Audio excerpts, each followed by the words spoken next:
So, welcome everybody to yet another live interview show with Become a Fearless Father and Tyler Stanley. Welcome everybody. Welcome Tyler. Thank you so much for taking the time to come on the show. Thanks, I know you're a busy man, and we're going to have tons of fun. It's been overdue. As I mentioned before, we had some technical difficulties before that we now solved as well. And let's get right on it, man. I'm wondering because for me, you're the abs man, right? You're in our group. You're always sharing everything about how to work on your abs. Man, my abs are far away from where they should be. I'm wondering, man, what's the number one excuse that you've come across, right, with guys of our age, why they're not taking as good care of themselves as they should, and what, in your opinion, is the solution to overcome that? Well, the number one excuse, you should know that, and every man who's watching should know this, I hear, is time. Time. I don't have enough time. It's too much time. It's going to take, I don't have, I have a family, I have a business to run, or, energy. I don't have enough energy after the day, or spending, my wife wants me home. I have the kids to take care of. I don't have the energy. So I would say time, definitely. But there's a misconception. Everyone thinks that you need like so much time and you need to work your abs 8 times a week and, work out 6 times a week, but that's just not true. Right on. Yeah, because I noticed in your videos, they're very short, very precise, affecting the whole, all parts of the abs and very easy to follow. So I've also found, so time is the number one issue, but I've also found that you can't keep the attention of men to even watch a video. So that's why instead of making them 20-minute videos, I made them less than 5 minutes. So time, exactly. We're throwing the time out of the window. I for one definitely appreciate that. So that's for sure. Oh wait. Hey, what's going on, Paula? Thanks for being here. So that's really cool. Thanks for sharing. I appreciate that. Before we continue, man, I'd like to dive into this because what I find very impressive from you, and I thought, I was completely mistaken. You mentioned like, wait, Klaas, I'm actually at my job. I have a 9-to-5 that I love as well. And I thought, your business, I guess we have to call it a side hustle. I thought you did that full time. So please share your origin story and let me know as well, what's the family setup for you so people can get a complete perspective of who is Tyler. So it's not a 9-to-5 job. It is a full-time job, or we say profession. I'm an emergency physician, but I work 3 overnight shifts a week. So Sunday night, Monday night, Tuesday night, I stay awake for 12 hours. To be totally, we're going to be raw and real during this conversation. I'm burnt out. I've found that it's not my real passion. Helping people is my real passion. But it's taken, I've gone through an evolution and growth and expansion as a man, and I've realized that's not my purpose. My purpose is to help people, but it's more to help men and to help dads on the front end, so they don't have to end up in the ER and they can live a full, happy, healthy life. There's this quote, I think it was giving credit to the Dalai Lama, but I don't think he's actually the one who said it. And it goes something like this. Man spends his life trying to acquire wealth. And at the end of his life, he spends his wealth trying to reclaim his health. Yeah. And, I think it's time to nip that in the butt and start finding better ways to live fulfilled lives. And all of that, for me, I think it starts often or most often with health. If your health isn't up there, number one, you can't show up for your family. You can't show up for your profession. You just can't show up. Exactly. And can I say, because then you've looked at this, right? Healthy men, most of the time, are also wealthy men. Like, they understand there has to be, I'm not going to say balance, but there has to be like focus on each area to make both of them work. Yeah. Right. Without taking into consideration the family, of course, because that's the next part as well that comes into that. But I've noticed that the more healthy I am, right, the better I can perform as an entrepreneur. That's true. I don't think that's I don't think that's across the board. I think there are a lot of, I see a lot of millionaires who are overweight and unhappy and drink too much and are great at making money and great in business, but when it comes to health and family, they suck. Mm-hmm. Or when I put everything in 4 categories: your business, or let's go health, body, fitness, health, family, spirituality, business. Mm-hmm. Where one is, you're always good in one area, you're not always good in the other, and you can never have them all balanced. But it's about getting them more integrated. And I think the new age, or the new trend, is that you're right. The healthier you are, the better you can perform in the workplace. But I don't think that's always been the case. No. I've seen a lot of unhappy millionaires who are, don't even have time to go into a gym and have no time for their family. True. No, absolutely. And they're getting divorced and they have no relationship with their kids. And I'm just like, and then they come to me saying, oh my God, like, I'll pay you anything to help me. Good for you. Too late. They should have come earlier. That's the thing, right? And that's what I find kind of sad, is like, people don't start to find somebody like you, right, to help them out. When it's like, look, you're good in shape, but you can be better, right? Or that it's good for you. But they find you when it's actually like too late, like they're already. Well, we're not going to get, it's never too late, but you're right. They find me when they're in excruciating pain. When they're like, I don't know what else to do. Like, or I've tried everything. We know they haven't tried everything, but yeah, when a man is in excruciating pain, that's when they get vulnerable and they realize, oh my gosh, I have to ask for help. And asking for help, I think a lot of men were raised that asking for help that's weak, right? We should be able to find a way to fix all our problems on our own. But asking for help is a strength. And that is something I'm very, that's huge, man. I've asked for help. I didn't ask for help at all until I was in my mid 30s. And now from mid 30s to 40, I'm like, okay, I need to level up. I need to ask for help. I need to go to someone who knows more than me, who's better than me, who's smarter than me. And I'm not scared to do that anymore. And I find that getting vulnerable and asking for help it's a strength, man. Awesome, man. That's great. Good for you. Yeah. I actually got to the point where I was completely desperate with everything, business, life. And then for some reason, I got to getting a coach, right? Which I've never done. 39 years of my life, never done looking for a coach. And now actually I'm in a good spot. And I'm starting to look for, I just started last Monday with a new coach, right? As you mentioned, to level up. And now I'm just wondering, now I'm at a point like 2 years later, I'm like, why doesn't everybody get a coach? I get it, right? And not just one, right? Because as soon as I level up, then I'm going to start looking for more coaches on what you mentioned. Like there's 4 different pillars. Right. And if there's one coach for all 4 pillars, then he must be absolutely amazing. And I probably won't be able to afford him. But if you can find one coach for either of those pillars, that specific knowledge. So that's kind of what the first question you asked me, how did I get into this? I found that there are a lot of men's coaches or groups, and they focus on, let's be better dads, let's be better spouses, let's be better husbands, let's show up better at home, let's show up better. Let me show you how to grow your business. But you need to exercise, but they don't tell you what to do.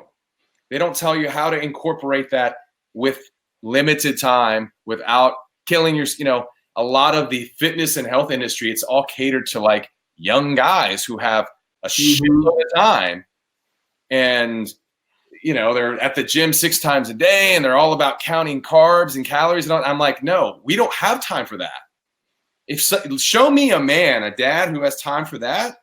And So I'm like, okay, we got to find a way to reach our goals, get better, get fitter, get happier, healthier with limited time, and be able to go out and live your life and work and be with your family and still get in shape with minimal time.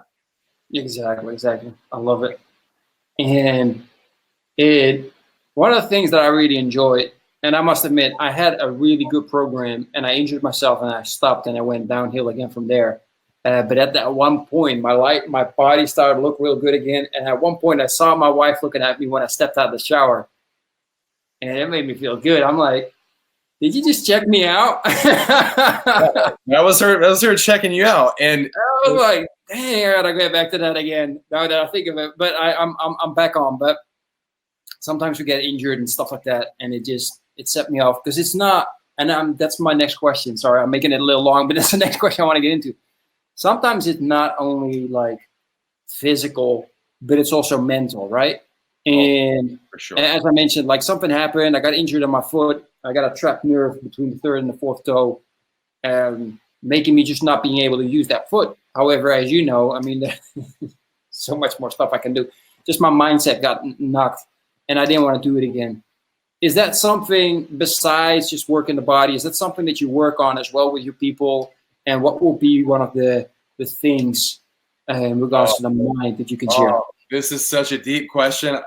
Woo! So that is actually the first thing. So a lot of people have this conception that a diet and exercise is going to get you in shape. And as you know, there are thousands of workout plans, and people start reading a book or start a program and they never get through it because one, it's too overwhelming. They take too much time. So the first thing that needs to be in order is your mind. And that is where, oh man, the way you start your day should be working, not straight going to your smartphone or your phone or your computer. It should be working the mind, exercising the mind, and getting the mind set stronger, and then doing everything else. Because if the mind can't see it, the body can't do it. And I'm a firm believer in that. So mindset, I know it's almost like a word that's used so much now, but I think you need to strengthen the mind before you strengthen the body. What is it that you do in the morning? First thing in the morning? So there is it's called the Ritual. I went to a men's group a couple of years ago, and I've always been into meditation and realized the power of being in the present and meditating. I didn't know actually it was, the more I did it, the harder I found it. But I went to a men's group and we did this thing called the Ritual. And when I tell you, it was the most powerful thing I've ever done in my life, and it helps you get so clear and focused on your one. So it's kind of, I'll just paint it out for you. Please. So it's like a morning ritual. The first thing you do, we put on music, 4 different songs, and we go to a place where we have felt joy. A time and a place you felt joy. Who were you with? What were you doing? Spend a few minutes there, savor it, taste it, feel it. Then you go to a place where you felt grateful. Same thing. Where were you? Who were you with? Next is love, a place where you felt love. Who were you with? And every day you can go to a new place. So the first chunk of this ritual is love, joy, gratefulness. And then we start to get a little crazy. I know, again, in the self-help, self-improvement genre, there's affirmations, but we call these things power statements, okay? And for whatever you're going through in life, if there's something you say, I'm struggling with, or I can't do it, you turn that into something, an affirmation, or we call a power statement that you can do. So I remember when I started, I was a single man, and I'd been through a terrible divorce. So one of the things I did, and it's not just saying, I want a wife. You literally touch your chest like this and say, I'm building my kingdom and my wife is coming, or my queen is coming, or my body is my weapon and no one can outperform me. And you just say these things over and over again. And you get so freaking clear. I know it sounds crazy as hell. I know. I realize how crazy it is. But you know what? In order to have a big dream, you got to be a little crazy. So whatever it is, if you're, want to build your business, you got to say, my product is better than anyone and I get more clients, or I get 10 clients a day. But you have to be really clear, not just I'm rich, or I want to be rich, or I want to be ripped. You got to get clear. So that's the next part. The next part is where we get dark. We get dark and we think about what would happen if I wasn't there for my family. What would happen if I failed my kids and my wife? What would happen if I couldn't produce enough in the workplace and my vision wasn't strong enough that I let my family fail? What happens if I get cancer and I can't be there for my family? And you feel the pain and you feel the darkness and you think about what if those things actually happen? And then the last part of it is it's more like a visualization. You come out of it like all of that is an illusion. And you paint the picture, you have the visualization of what that perfect or ideal life looks like. Mm-hmm. And for me, I'm at the top of a mountain overlooking the water with my wife and my daughter, and we're smiling and the sun is shining and we're just feeling like the love of God in the universe. So I know it's a little crazy, but I think a ritual, a morning ritual, or whenever you get a chance to do it, it gives you so much strength and power, so much clarity and certainty, and really helps to focus on your purpose. Mm-hmm. Man, I love it. I'm glad I asked you that. But but then still everybody has their own way, right? So anybody that's listening to this and feels like, wow, I've never tried that, I should give it a shot. That's great. That's somebody that you inspired. And other people that think like, oh yeah, that's not for me. Because as you mentioned, right, you tried meditating and the more you did it, the harder it got. A lot of people are starting to meditate, and the more they meditate, the better they get at it, the more they feel like it. I think everybody has their own ritual, right? Yeah. Well, when I started doing that, when they said they do that, I'm like, you got to be kidding me. Yeah. I can understand. You want me to yell and pound on my chest? And I was like, this is crazy. And I started I did it too.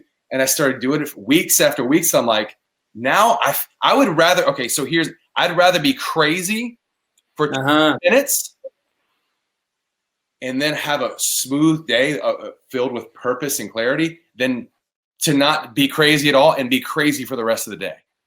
Absolutely. When you don't have that focus and working on your mind and getting better, like you feel crazy, right? Like, oh my God, like what am I supposed to do? Oh my God, this isn't working out. Oh my God, I'm not getting my shit done.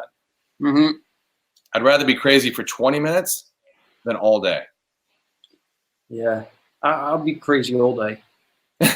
But then as you in the 20 minutes, I'll be crazy all day. I don't have any problem with that. Man, that's what you say, right? It's so important that you feel great because you might be crazy. But in the end, that craziness inspires the most people. That's the way I look at it.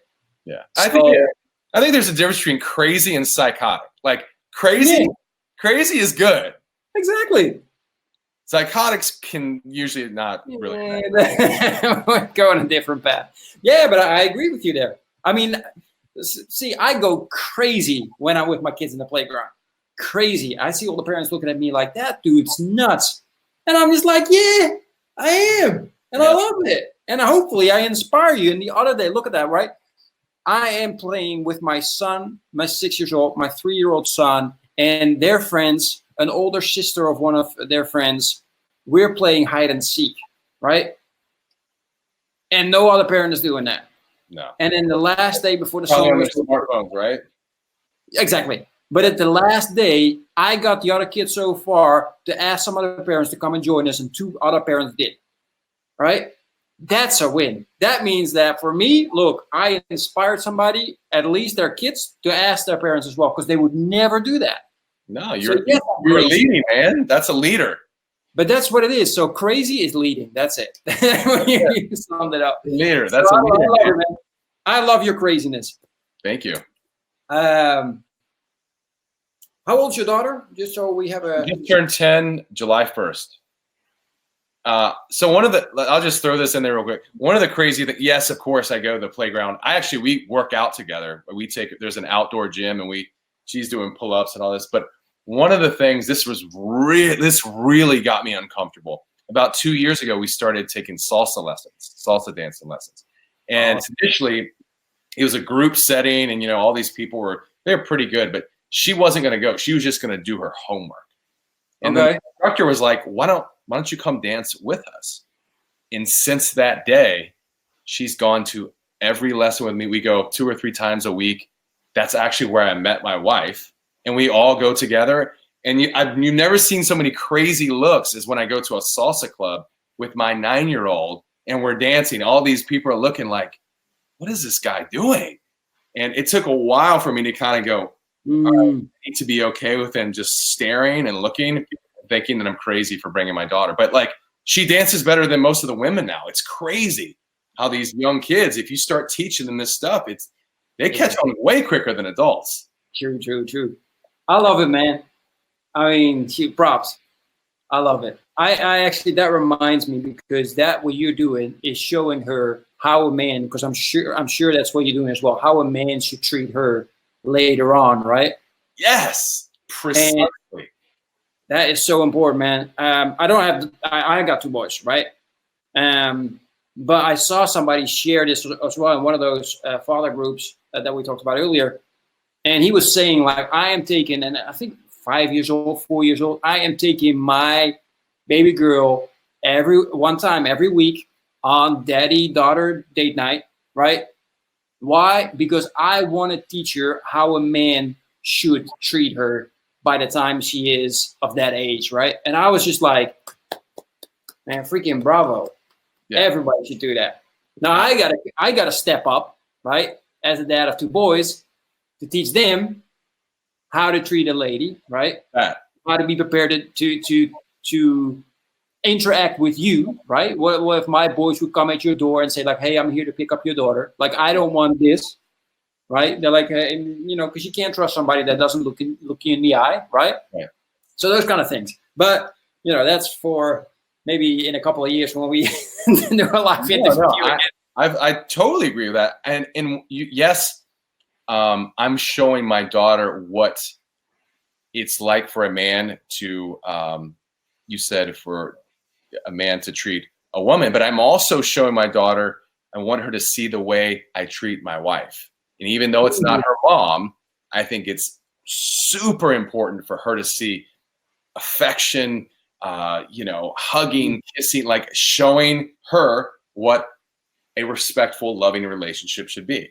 So I'm there's no hiding hugs and kisses. And I want her to see what it's like for a man and a woman to love each other and it not be behind closed doors and kissing and hugging is a secret.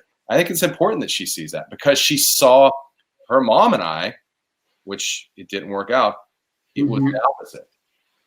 So I don't want her to think, oh, that's the way a woman and a man are they're cold and they're harsh and it wasn't loving. I want her to see. So we're very open with that in my house. Nice, man. That's awesome. That's absolutely great. So what are some of the things, since we're talking about that, what are some of the things that you do with your wife to make her feel extra special? Besides taking her on an amazing vacation, because I saw some pictures, I was like. That was a belated honeymoon. All right. One of the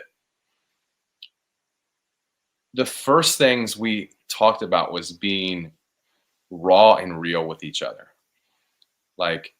There's no more hiding. There's no more lying or not telling the full story. So we've always, listening and talking is something that we do. Oh my gosh. It's part of our daily, ritual, I guess. She said to me the other day, she said, "You may tell you something. I realized that since I've known you, you have not missed a day calling me." And I was like, wow. So that's one of the things, every single day, I'm away for 3 days a week. I call her every single day. So we're constantly in contact with one another, whether it's shooting videos for one another, voice messages, writing, love letters, things like that. But listening and talking, man, like time is our most valuable asset. And giving each other, we said in our vows, like the most important thing I'm going to give you is my time. So we do that. We do a lot of dancing, do a lot of eating, and, physical touch, hugs, kisses, and what happens after that, as much as we can of that. Awesome. That's great. Yeah, man. and there's one thing we said, there's three things that connect us more than anything. One is dancing. That's where we met. 2 is going on walks. And 3 is the other thing. Mm-hmm. So those are the things that connect us. When we're feeling like, when things get a little bit out of whack and we're not, a few harsh conversations, we're like, okay, let's do one of these things. Let's go for a walk. Mm-hmm. We just hold hands and talk, and it reignites the fire. Exactly. Beautiful, man. I love that. How about I think that's very important. We are doing really well and working on getting way better. So I need to reintroduce date night because it's crucial. and I always had in my mind, we have like my mother-in-law died 3 months ago now. So we've gone through a little, not that we went through a rough patch, but she was just emotionally in a difficult spot, of course. And I was in an emotionally difficult spot because I've been taking care of my mother-in-law, right, for the last 2 months.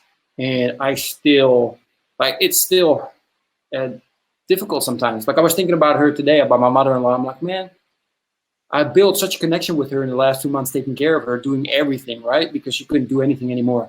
Right. And now it's just like, it's a little weird. Yeah. And getting back into adjustment. So now we're getting back to it. What you mentioned, and that's something that I started to realize lately, is being raw, as you mentioned it, right? That has been very difficult. So I'm honest. I just don't share everything, right? For a man, it's very difficult to open up completely and share everything. Yeah. And then I've noticed that now that I'm starting to do that, I actually have to communicate in a different way. Yeah. Right? Because she understands things in a different way. Man and wife are completely different. And I'm just starting to realize that now, after almost 8 years of marriage. We'll be married for 8 years in a month. And I've noticed I need to step it up. So one of the things that I share, and I'll share that with you, is I've came to realize, like, I really got to serve.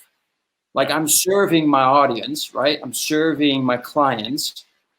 However, I'm not serving my kids as I serve them. So I changed that. Right. And I was thinking I was serving my wife. However, that was more in this way, right? So I go sweep the house so she doesn't have to do it, right? Thinking that, okay, so then now she owes me and we can do, your third thing. Yeah. Right. And that's just like, that just went the whole different direction that I wanted it to go. Mm-hmm. So I decided, you know what? No, that's not serving. Serving means I do something for you, right? Serving means that if I serve you, Tyler, I will do something for you from my heart. Yeah. And if you would say nothing, not thank you, nothing whatsoever, it'll be good because I know I served you. And it took me a long time to realize that. So now I'm really serving my wife. So every morning I wake up, I ask myself, how can I serve my wife today? Yeah. Right? So that for me and for us, for our relationship, that has really moved it to the next level. Have you asked her, though? How can I serve her? Yeah, of course. Yeah, absolutely. So because I know, for me, I thought I was serving, giving, but I wasn't giving the things that she felt was love. Like, exactly. I could give her gifts. I could give her, do things for her. But if it wasn't her love language is words of affirmation and time. And if I'm not giving those things, I could do 100 things, but it didn't come across as serving her. Although I was giving, it wasn't serving her the way she needed. And I find that the same thing with my daughter too. Like, I could go do a bunch of things with her, but if it's not the stuff that's important to her, Yep. Serving. And that's where I think most men either made or still make the mistake is that we think that what fills us up, right, is what fills her up. So Right. I was touching her a lot, hugging her a lot, thinking, hey, I love hugs. I love when you touch me, right? However, that wasn't working for her, right? Her thing is serving. So now I'm just like, okay, I'm looking like, okay, what can I do? What can I do in the house? What can I do? All that kind of things. Yeah. And besides, of course, they always need the other things as well, but not as much. Right. And yeah, once you find that out, it's like, okay, now I know. Now it becomes, I'm not saying it's going to come like it's a breeze all of a sudden, but it becomes easier. And yeah, it's a great journey all of a sudden. So yeah, I'm enjoying it. And from what it sounds like, so are you. So that's actually awesome. Yeah, I'm proud of you, man. It's not enough guys do that. Hey, that's what I kind of force myself now, saying like, look, my new business is called Become a Fearless Father. Fathers being the best example that you can be for your kids. And that is being the best husband you can be, right? Because that's what they see. So it kind of pushed me as well.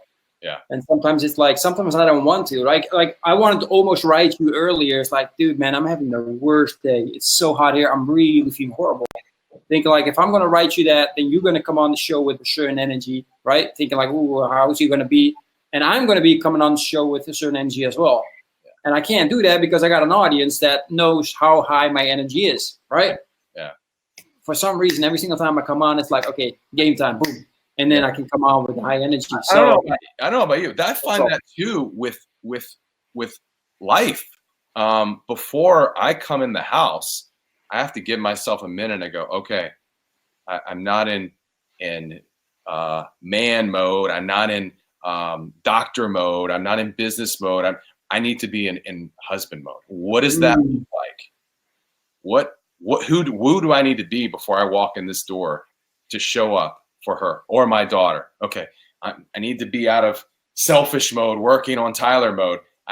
How do I show up for my daughter? And I really have to think about it like, okay, this is calm, peaceful, loving, accepting. And I find myself doing that more and more. It's really helpful. Yeah, absolutely. Yeah, that's a great way to do that. I'm already in the house, so I have to get out of my room. Yeah. That's the thing as well, man. If you're a dadpreneur and you want to build up your business, then sometimes you get so lost in trying to serve your followers, your clients, all that stuff. And then sometimes, and not anymore, but in the beginning, I would just forget. I wouldn't forget, but I would just forget that, hey, there's kids in there that need me. Yeah. And now it's just like, and most people think it's like, it's impossible to have it all, right? As you mentioned, like, look, they're millionaires, they're wealthy, but they don't have good health. And that comes from thinking that that's not possible. It's not possible to have it all, right? Yeah. And I'm really changed my mindset in regards to, look, it is possible to have it all. It is. It is. Yeah. And it's all about getting that mind right, saying, look, I can have it all. You can. It's going to take a lot of hard work, a lot of dedication, a lot of consistency, but you can. Yeah, exactly. And being intentional every single time you work on that one pillar. When you're with your wife, you're intentional, you're focused, this is it, I'm present.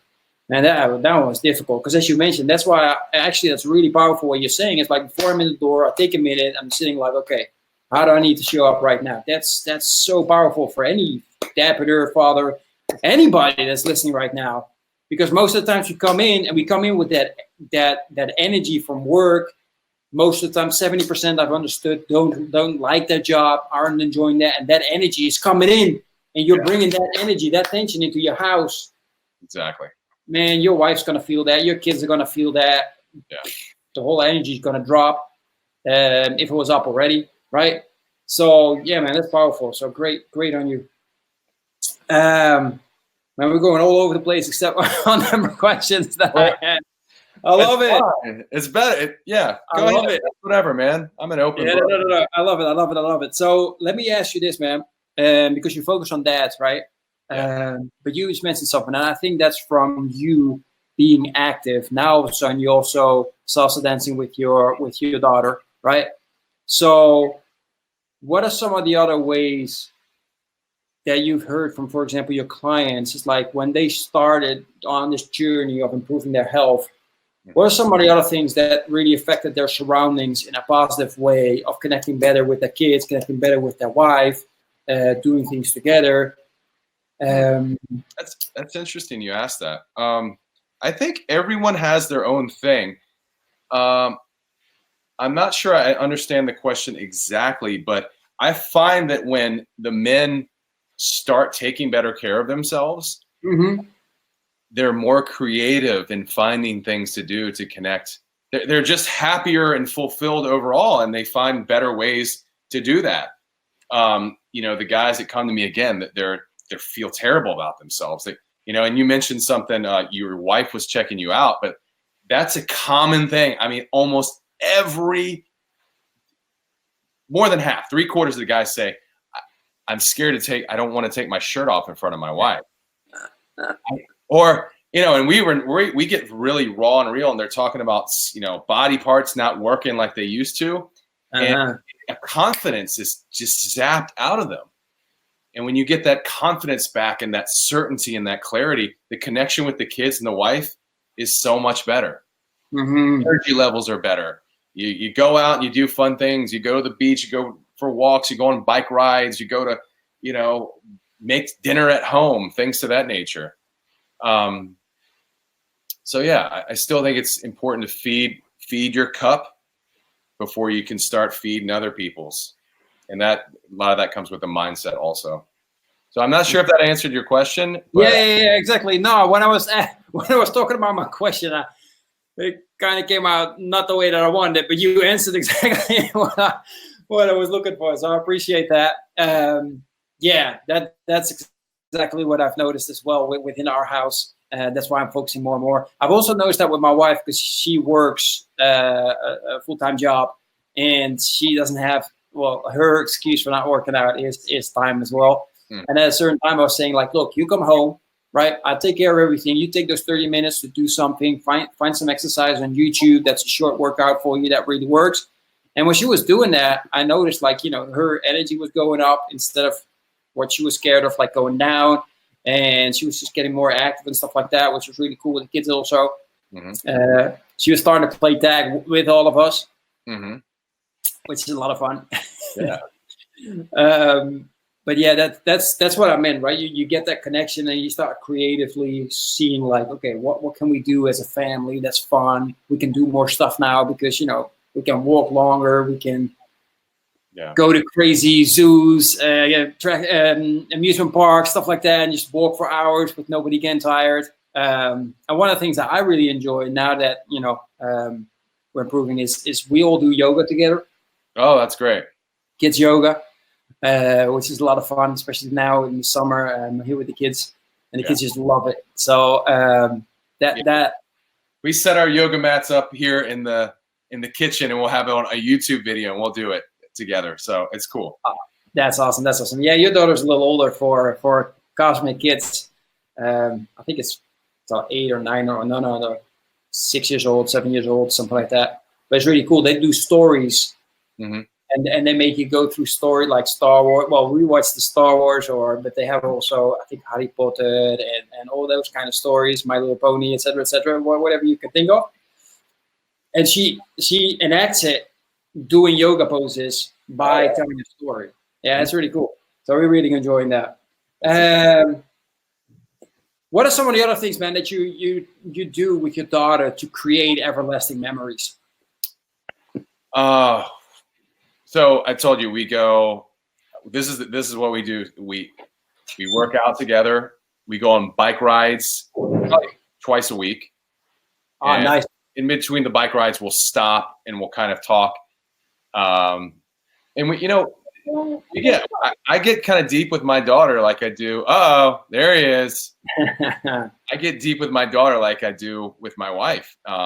We talk about feelings, and we talk about, you know, it's okay to not always be happy. And, you know, sometimes you'll feel sad, and sometimes you'll feel a little confused, and that's okay. But, and I always assure her, you know, I'm here if she wants to talk. I'm here if there's anything she is not clear about or wants to, you know, hash out some stuff that's going on with the girls at school or anything like that. And the dancing has really connected us. I mean, it's amazing how much that connects us. And, you know, not only are we dancing in dance class, but like anytime a Latin song comes on, we're dancing right here in the kitchen, you know, and we're twirling and that's awesome. It's great. We do a lot of swimming too. We go swimming together, but I would say those are the 4 things. A lot of cooking and eating. Those are the 4 or 5 things that we really do together. And we read every night and sing the same song that I've been singing since she was a baby. So every night, even though she's 10, those are the things that we do. That's awesome, man. I love that. Yeah, it sounds like you're really building up trust with your daughter, right? Which is so important. I'm doing my best. Yeah, it's something that's really important to me, and I want her to be able to, when she's older. Oh, both of them now. Yeah. When she's older and she's getting married and has her own family, I want her to be able to reflect and say, you know, these are the things my dad did, and made a difference. Yeah, exactly. So the reason why I'm asking that, man, is because when was it? Yeah, it was this week. I was having a conversation with a guy that has a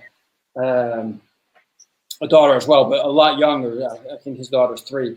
Mm-hmm. But a guy in the audience was asking, like, "Hey, but you know, how are you preparing your daughter for when she starts dating? Like, how are you preparing yourself, and how are you preparing your daughter?" Mm-hmm. And of course, it's a good question. Yeah. You know, like, dude, his daughter's only 3. I don't think that he's preparing anything yet. But for you, it's coming a little closer, I guess. Being, you know, she's 10, right? She's 10. Yes, she just turned 10. So, what are your thoughts on that, man? Are you already thinking about that, or?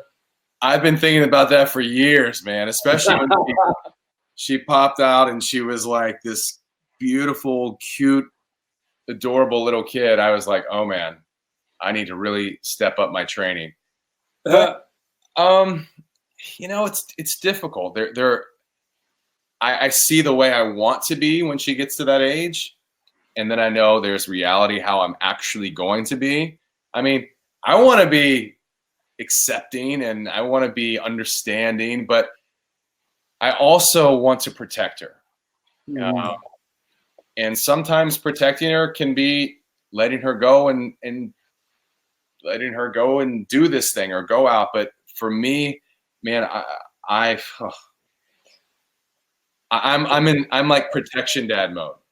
And I don't think I'm overbearing, but I just know, you know, as much as we want to believe that the world is great and everything is great, there's a lot of stuff that isn't so great.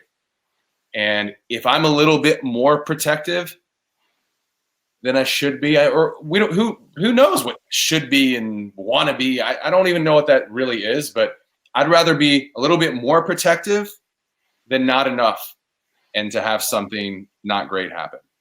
Mm-hmm. And I think a lot of it goes with me leading and showing her what it's like for, you know, a man to treat a woman effectively, lovingly, with consideration, and of course respect. So yeah, absolutely. What we talked about earlier as well. Yeah, I heard somebody say last week as well. Papa Bear's coming out. Yeah, I call it Drill Sergeant Daddy. Oh snap! It comes out probably about once a month, but you know, again, I don't think that my job is to be her best friend. My job is to be her dad, and to instill, you know, wisdom, courage, strength, creativity, uniqueness. Yeah, that's I don't think my job is to be her friend. We can be friends later, but my job is really to be her dad. Yeah, absolutely. Yep. Yeah. I heard it mentioned, it's like, you can't be your friend, you can't be your boss, but we should be their guide into, you know, preparation for getting into the world on their own, right? That's right. And I like that. There's so many dads that are trying to be their friends, and then you see the kids and you're like, maybe be a little less friend and be more start guiding them a little bit more on what's right and what's wrong. And I'm okay if she wants to go to battle with me. That's fine. I've noticed that there are some other people that she interacts with, maybe like her mom, that she talks differently to her mom, and it's not always. And I'll even say to her, hey, you better watch the way you're talking to your mom. But she, I think leading by example and having boundaries and rules, I think it's important. I mean, I'm not overly strict, but she knows the things that are important to dad and that I value. And if things aren't in line, then we're not going to go do the fun things that we like to do together. Exactly. So let me ask you, man, if I may. Ask me. Because I'm not sure if it's a difficult situation, but I can assume that it's a difficult situation trying to raise a daughter from a divorce. I don't know how your communication is now, but of course, she's with her mom, I assume, and then it's time with you, and then you got to try and raise a kid the best way you can. How do you make sure that? How much of a struggle is that, and how do you got that set up where it's you get that set up in a right way? So it was a struggle. This is part of the evolution of being a better man and trying not to use, struggle. And this was bad, but I will tell you when and here's the deal. I was a huge part of the reason this relationship didn't work out. So that's where I hit my dark period. That's when I came to the point where I'm like, my purpose in life is not what I thought it was. That's when I started this business and helping men. And I'm like, this is what I need to be doing. But it was extremely painful. And I think the pain that comes along with that is what helps us realize a lot of things and change also. So I used to think the pain was bad. Like, oh my God, I need to get out of pain. But now anytime, something like that comes along, it's really about using the pain as fuel and learning. And so we talk about that, I talk to her, hey, how does it feel being with your mom half the time and being with me half the time? We talk about that. But I tell you, it really forces me to show up that I have her half the week. So I think, I'm not sure, but I hope and I think that I'm spending more time with her in those 3 or 4 days than most parents spend with their kids if they're working a 9-to-5 job and get a few hours in the evening. And it really forces me to show up with her. But I will say, she's an extremely resilient kid. And sometimes I think, man, I'm supposed to be an inspiration for her. And I know I am. It's like she tells me I'm her hero and things like that. But she's an inspiration for me sometimes too, See how she just kind of like things just rubs things off her shoulder, and she's extremely resilient. And I'm not really sure where she gets that from. I mean, I'd like to think it's from, her mom and me and, now my wife, but it's amazing. But, I think we all go through our struggles, and that's one of the things we talk about, our feelings. Like, it's okay to be sad. It's okay to tell me how you're feeling. It's okay to work through things that are uncomfortable. Yeah, man, I'm learning. She's learning. But being able to talk about it, I think, is really important. Always moving forward. Very important, man. We talked about it a little bit in regards to, that you mentioned, like there's 4 pillars, etc. And, anything is possible. How do you go about creating that there's a balance of those 4 pillars, whatever balance means to you, right? Yeah. To make sure that all 4 pillars. I had the other day somebody saying they're like platters, like you're trying to keep the platter moving, and I kind of like that thing as well. How do you make sure that everything keeps moving the way you want it to go? So I do exactly. I take those 4 things, and I have a journal. I know it sounds crazy, but that's one of the things that's part of my daily ritual. I put those 4 things on a piece of paper: health, business, family, spirituality. and I basically cut it up. And this is a huge part of time management too. And so every day I would be like, health. Did I drink my man drinks? I call them the man drink. Did I get my meals in? Did I get a workout in? Did I get a stretch in? So I usually only 2 things under each category, because you can't do a billion things under each one. Did I tell my wife I love her? Did I reach out to her to show appreciation and love? Same thing with my daughter. Did I reach out? Did I send a video? Did I call her and tell her I appreciate and love her?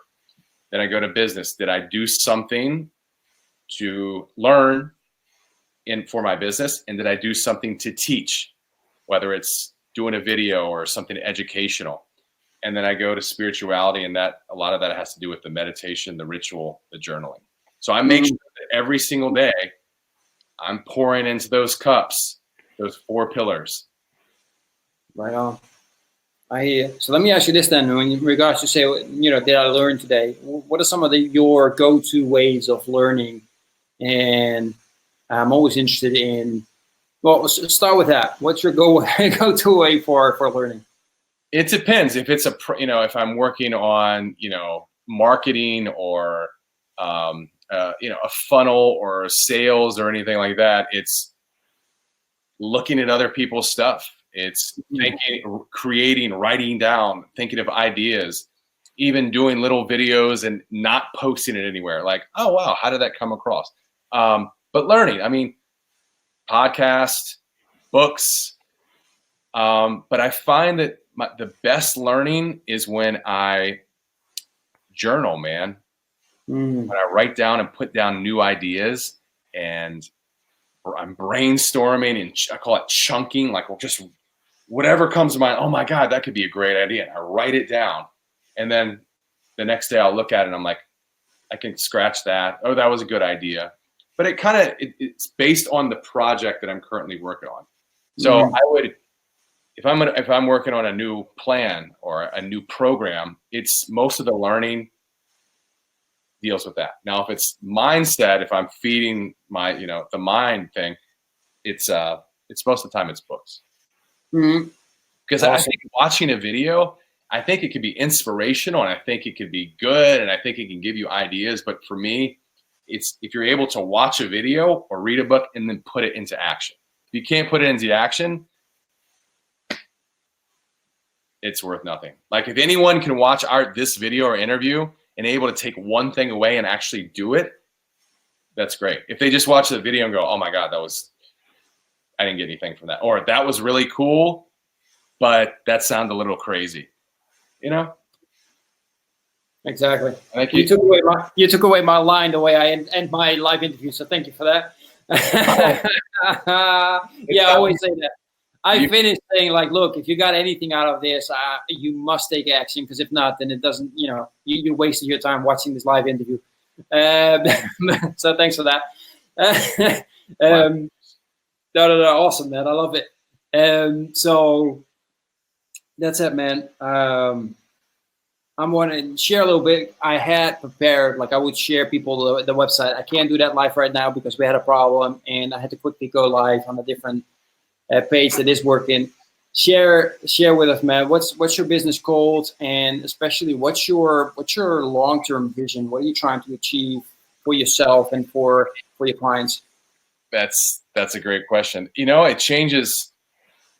It's evolving every day, every week. It's Stoked Life Wellness. Call it Stoked Life for Dads. That's even evolved. At first, it was just all men, and then now I'm like, you know what? No, I resonate better with dads. So it's helping these men who are stuck get unstuck. It's helping men stop stopping. That's the thing, like, you can do it, and you do this little transformation, 30 days, 60 days, and then you stop. And my job is to get them to stop stopping, hold them accountable, get them almost go into a time warp and take them back 10 years to the body and the health that they had 10 years ago without killing themselves, restricting themselves, and working out 5 days a week. Like, it doesn't take that. So that's what my program's all about, giving them actionable things that don't take a lot of time, that don't restrict and kill yourself, and still getting results. That's really all I care about, is their results.